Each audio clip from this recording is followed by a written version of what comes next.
नमस्कार, जय हिंद दोस्तों। आज जिस फिल्म के बारे में मैं आपके साथ डिस्कस करने वाला हूँ उस फिल्म का नाम है चमन बहार। वैसे तो ये फिल्म 19 जून को नेटफ्लिक्स पर रिलीज हुई है। पता नहीं आप लोगों में से कितने लोगों ने इस फिल्म के बारे में सुना है, और अगर नहीं सुना तो अच्छी बात है, आप लोग नोट कर सकते हैं ये फिल्म।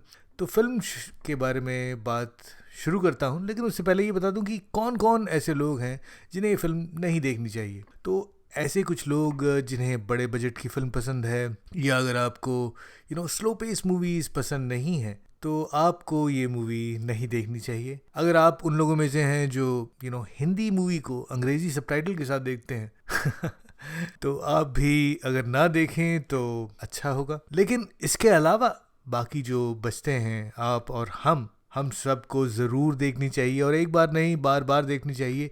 क्यों कह रहा हूँ मैं ऐसा? इसलिए कि छोटे बजट की अच्छी मूवीज़ कम बनती हैं, और जब बनती हैं तो हमें ऐसी मूवीज़ को प्रोत्साहन ज़रूर देना चाहिए। तो देखिए, मेरा तो एक ही मुख्य कारण था इस फिल्म को देखने का, ये कि इस फिल्म में जितेंद्र कुमार हैं। जितेंद्र कुमार जिन्हें हम लोगों ने अभी अभी देखा अमेजॉन प्राइम की वेब सीरीज़ पंचायत में। और यूं तो जितेंद्र कुमार का काम मैं बहुत पहले से देख रहा हूँ। टीवीएफ सीरीज़, टीवीएफ पिक्चर्स और टीवीएफ के कई ऐसे स्पूफ्स जहाँ आए, मैंने देखा जितेंद्र कुमार का काम, और मुझे पता था कि ये एक अच्छे कलाकार हैं।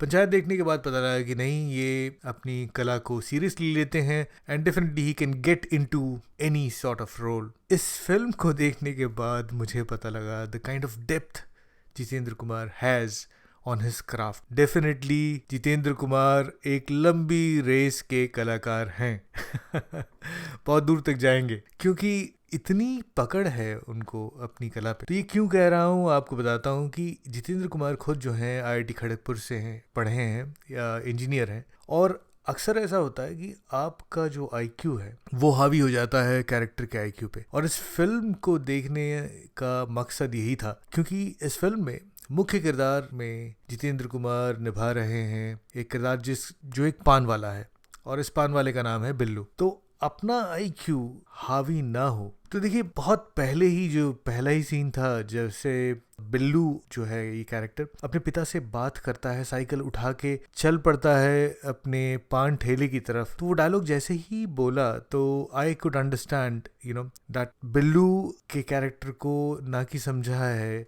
Jitendra Kumar has got into the brain of that character. Because not all the moments for an actor, the moments for an actor when he's performing, definitely those are very important. लेकिन जहाँ आपको react करना है, जहाँ आपके हाव भाव, आपकी आंखें जो बात करती हैं, आप जिस हिसाब से रिएक्ट करते हैं, ये बहुत इम्पोर्टेंट है। और इस फिल्म में ये खूबी है कि आपको ऐसा बिल्कुल नहीं लगता कि कोई एक्ट कर रहा है। You will feel as if real life characters हैं। एक वाकई में पान वाला है। ये लोरबी गांव के हर एक कैरेक्टर जो कास्ट किया है इस फिल्म में, and they have done a wonderful wonderful job. So it's a beautiful journey for 2 hours जो आप देखते हैं। It takes you to that place and you experience the entire story. So definitely this is one of those plus points of this movie. चलिए, जहाँ पान वाले की बात हो रही है तो आपको एक छोटा सा ट्रिविया दे देता हूँ कि फिल्मों में पान वाले का किरदार तो कई लोगों ने निभाया है, लेकिन ये किरदार बड़े छोटे छोटे से होते हैं। किसी एक फिल्म में अगर आपको याद हो पान वाले का कोई मुख्य किरदार रहा हो, तो ये ऐसा काम हुआ था, मुझे जहाँ तक याद पड़ता है, साई परांजपे की फिल्म थी चश्मे बद्दूर, 1981 में रिलीज़ हुई थी। और इस फिल्म में वैसे तो मुख्य किरदार में फारूक शेख साहब और दीप्ति नवल थे, लेकिन सईद जाफरी साहब का एक बहुत ही ज़बरदस्त किरदार था जो एक पान वाले बने थे, और इस किरदार का नाम था लल्लन मियाँ बहुत ही यादगार किरदार और बहुत ही यादगार फिल्म। तो बस ये कहीं याद आ गया एक पान वाले का किरदार, इसलिए मैंने आपके साथ शेयर किया। अब बढ़ते हैं और आ जाते हैं दोबारा इसी फिल्म पे, चमन बहार। चमन बहार फिल्म देखते देखते एक दूसरा सरप्राइज़ मुझे मिला जब मैंने सुना इस फिल्म में एक गीत, और पता लगा कि ये गीत जो गाया है of course the one and only Sonu Nigam साहब। सोनू निगम साहब की खास बात ये है, एक तो वो बहुत ही कम सुनाई पड़ते हैं आजकल, पता नहीं क्यों जो भी कारण है, लेकिन जब वो गाते हैं तब बहुत अच्छे अच्छे सिंगर्स और एक लेजेंडरी सिंगर में क्या फ़र्क है ये आपको महसूस होता है। हर एक लाइन को जिस फील के साथ गाया है सोनू निगम साहब ने, मैं बताता हूँ कि अगर आप इस गीत को एक बार सुनेंगे तो लूप में इस गीत को आप बार बार सुनेंगे, ये मेरा दावा है। और ये रहा दूसरा कारण आपको ये मूवी क्यों देखनी चाहिए। फिल्म के प्लॉट के बारे में बात करूँ तो प्लॉट बिल्कुल सिंपल सा है। एक छोटा सा गांव है लोरमी, मध्य प्रदेश में, और यहाँ जो है बहुत ही डल सी, धीमी सी गति की ज़िंदगी है। और ये पूरा माहौल जो है ये बदल जाता है जब शहर से एक लड़की आती है, और कैसे इस खूबसूरत लड़की को देखने के लिए गांव के सारे लड़के दीवाने हो जाते हैं, और इन दीवानों में एक दीवाना बिल्लू भी ऐड होता है। तो फिल्म का यही प्लॉट है, आपको देखना है और आपको जानना है कि बिल्लू क्या इस लड़की का, यानी कि जिस कैरेक्टर का, रिंकू, उसका दिल जीत पाता है कि नहीं। क्या होता है बिलासपुर के पास इस गांव लोरमी में, इसको देखने के लिए आपको नेटफ्लिक्स पे ये मूवी देखनी होगी। मूवी 2 घंटे की है। I am sure you will enjoy, thoroughly enjoy this. देखिए, वैसे तो मैं फिल्म रिव्यू कभी करता नहीं, लेकिन इस फिल्म को मैंने ज़रूरी समझा कि मैं अपना पक्ष ज़रूर रखूं, और इसलिए क्योंकि जब मैंने इस फिल्म को देखा, और फिल्म देखने के बाद मैंने फिल्म रिव्यूज़ ऐसे ही देख रहा था यूट्यूब पे, और मैंने देखा कि काफ़ी नाइंसाफ़ी हुई है इस फिल्म के साथ। पहले तो ये कि बड़े बड़े यूट्यूब चैनल्स हैं जो अक्सर फिल्म रिव्यूज़ करते हैं, पता नहीं क्यों ये हर बार फिल्म को गलत आंक लेते हैं। I have no understanding if they were really watching this movie, और they are among the people who watch Hindi films with English subtitles. क्योंकि एक रिव्यू करते हुए किसी ने बताया कि जितेंद्र कुमार जो हैं, he is a saltier prickly version of Amol Palekar. अब आप किसी की तारीफ करना चाहते हैं तो आप खुल के बताइए कि आपने यहाँ जितेंद्र कुमार को अमोल पालेकर साहब के साथ क्यों कंपेयर किया।